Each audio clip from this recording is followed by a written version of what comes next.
The sun hung low over the Maasai plains as Sefu, the fiercest warrior of his people, led his warriors back from battle. Their spears were stained with victory, their chants a song of triumph. But among their spoils of war was a prisoner, a woman from the rival Kikuyu tribe. Her name was Ayana. She was no ordinary captive. Even in chains, her gaze burned with defiance. When the elders saw her, they whispered among themselves. "She carries a dark omen," an old man muttered. "She will bring destruction to our people." But Sefu saw something else: fire, strength, a spirit that matched his own. He ordered her release, ignoring the warning. Days passed, and Ayana refused to cower. She moved through the village with quiet dignity, earning the curiosity of the women and the resentment of the warriors. Sefu watched her from afar, drawn to the very thing others feared. One evening, as he tended his spear beneath an acacia tree, the elders confronted him. "Send her away," they urged. "She is a curse upon us." Sefu only laughed. A woman cannot break a warrior. Defying tradition, he claimed Ayana as his wife. That night, the winds howled through the village, as if the spirits themselves cried out a warning. The warriors remained uneasy. Some believed Sefu had been bewitched. Others whispered that Ayana was a spy, sent to weaken them from within. The village had never known fear, until now. Ayana too heard the whispers.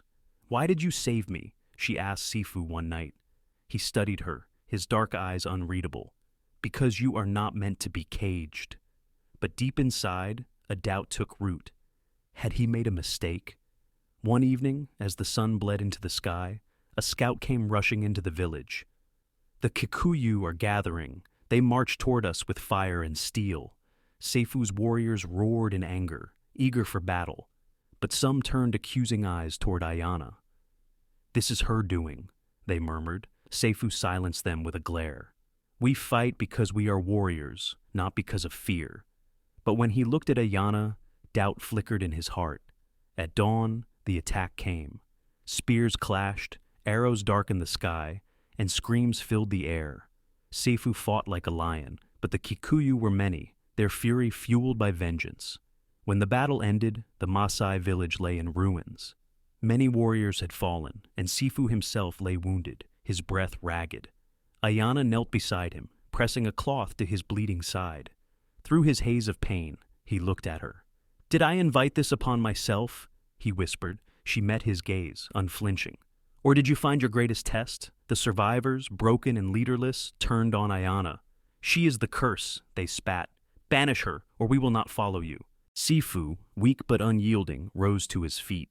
"If she goes, I go." He chose exile over the mistrust of his own people. With only his spear and the woman they feared, he turned his back on the village.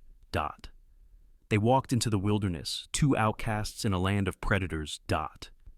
The days were cruel. Without the protection of his people, Sefu was vulnerable. They scavenged for food, fought off wild beasts, and slept beneath the open sky. But in suffering, something grew between them. Sefu, the untouchable warrior, leaned on Ayana's strength.